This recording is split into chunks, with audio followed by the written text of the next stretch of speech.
Hello everyone, good evening and welcome back. My name is Don Arleth and it's time for World Talks here on TVP World.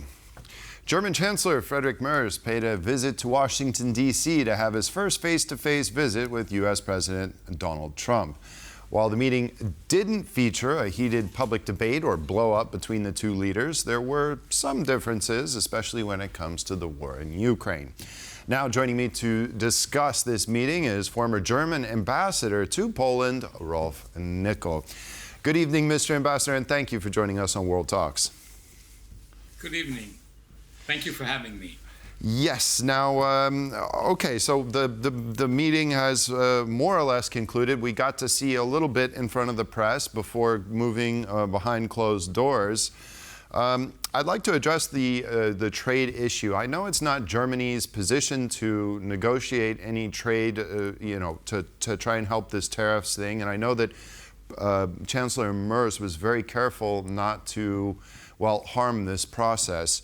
But Germany does have a 50% surplus in trade with the United States.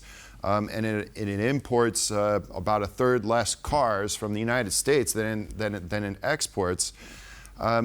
What do you think is the angle for Frederich Merz when meeting with Donald Trump in such a high-stakes meeting? Well, first of all, I should like to reiterate that this meeting was really good. It was diligently prepared. They looked at the earlier tapes of meetings with Zelensky, Ramaphosa, and positively Keir Starmer. And the Chancellor managed to establish a good personal relationship with President Trump, which is not a small thing under the circumstances. So, on your question, I think, of course, there is this question of tariffs, and obviously the position of the U.S. president and of the majority of European states that depend on exporting to the U.S.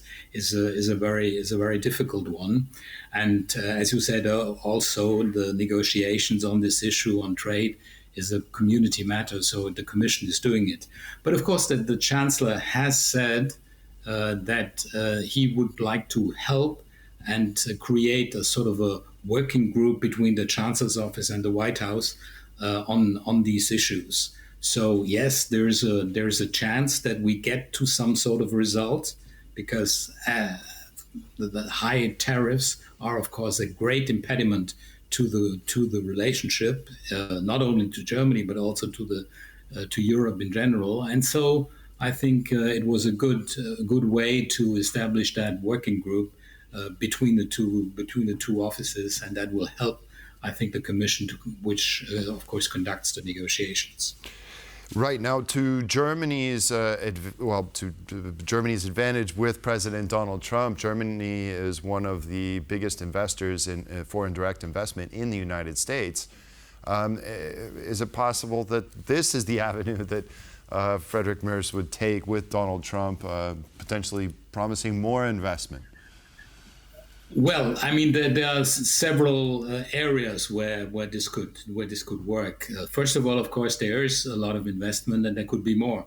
Secondly, we could take more American products, for example, oil, gas, etc.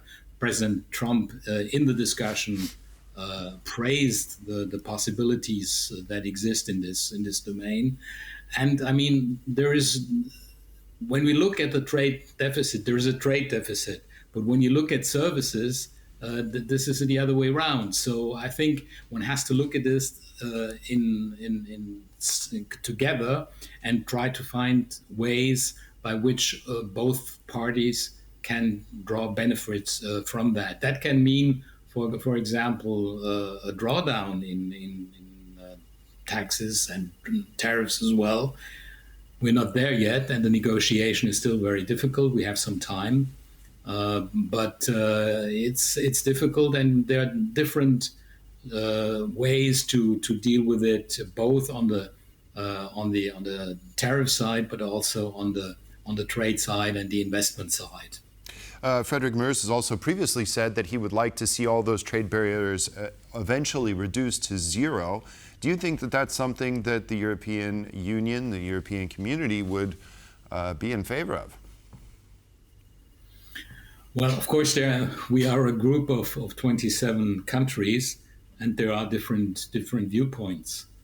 But certainly what we've seen with these tariffs, this back and forth on very high tariffs, has created a lot of concern in the trade relationship, but also on the financial markets. And so I think it's in the interest of all of us to try to reduce that. And reducing tariffs, even free trade. We've tried that before. It hasn't worked, not necessarily because of the US, but because of us. Germany has some groups in Germany, let's say, have been opposed to that.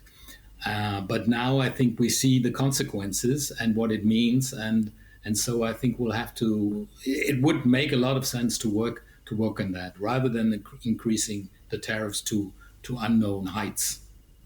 Certainly. Now, based on what we saw today, Frederich Merz was a political rival of Angela Merkel. Angela Merkel had a very bumpy, rocky relationship with the first in President Trump's first term.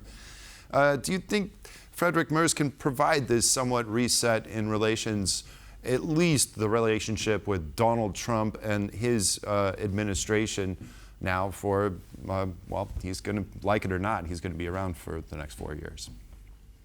Absolutely. No, I definitely think so. And the president opened the discussion with Merz, referring to Angela Merkel and the not very easy relationship he had with her.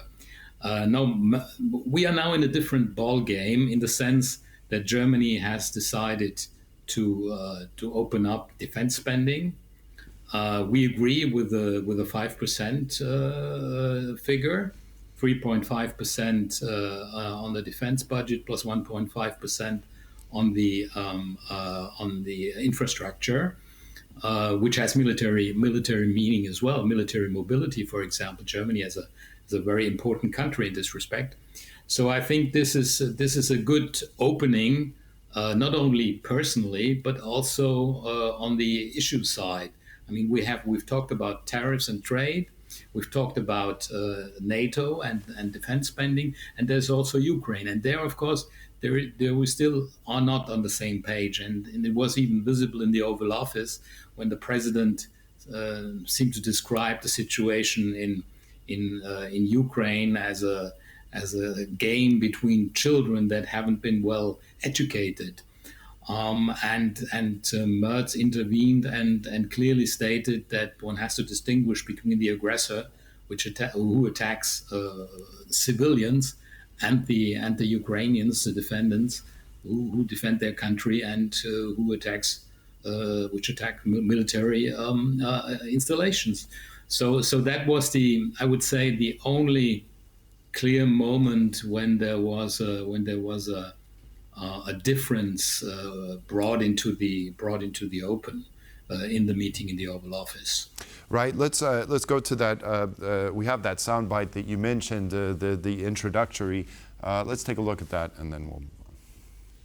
I'm here, Mr. President, to talk with you later on how we could contribute to that goal. And we all are looking for measures and for instruments to bring this terrible war to an end.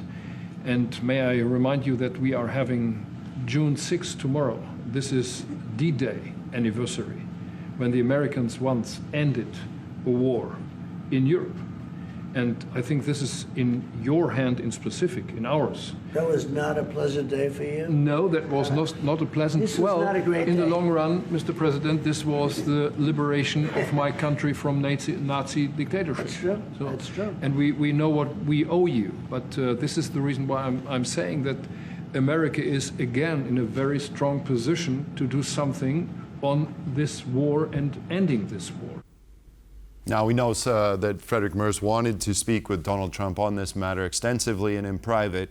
What do you think how do you think the Chancellor is going to try and convince Donald Trump that, in fact, he does have a lot of cards? We also saw come out of this meeting that there is no plan for Donald Trump to give the green light to the Lindsey Graham sanctions package that has bipartisan support in the Senate. And we also heard for the first time Donald Trump mention sanctions potentially being levied against Ukraine. Where does Frederich Merz take the conversation from there? Well, sometimes it's difficult to understand the American position. I think the analogy that Frederich Merz drew between World War II and D-Day and the war in Ukraine is a very important one, and a very wise one, in the sense that he could praise American leadership and at the same time expressing the hope for American leadership in this war against Ukraine as well. Now, the U.S. position on this is not completely clear. As you pointed out, there is no go-ahead for Lindsey Graham, who has the signature of 81, I believe, senators in the U.S. Congress. And by the way, Chancellor Merz is meeting with senators on the Hill. He has met with Lindsey Graham when he was in Europe, in Berlin. He'll also meet other senators now in Washington. And there is a clear hope on our side that America would go down that line if Russia does not do what is necessary now. And unfortunately, if you look at what's happening, that's not the case. And it was a little disturbing to read as well how President Trump interpreted the telephone call he had with President Putin, underlining his reasoning and Putin's reasoning, and not so much what he did to stop Putin from doing what he intends to do, which is to reply forcefully to the Ukrainian attack on some of the airplanes. Right. It's also the first time we've seen the rhetoric change from ending the war to letting them fight it out for a little while longer. So indeed, very, very confusing. Former German ambassador to Poland, Rolf Nikel, thank you very much for joining us tonight. Appreciate it. Thank you very much. All the best.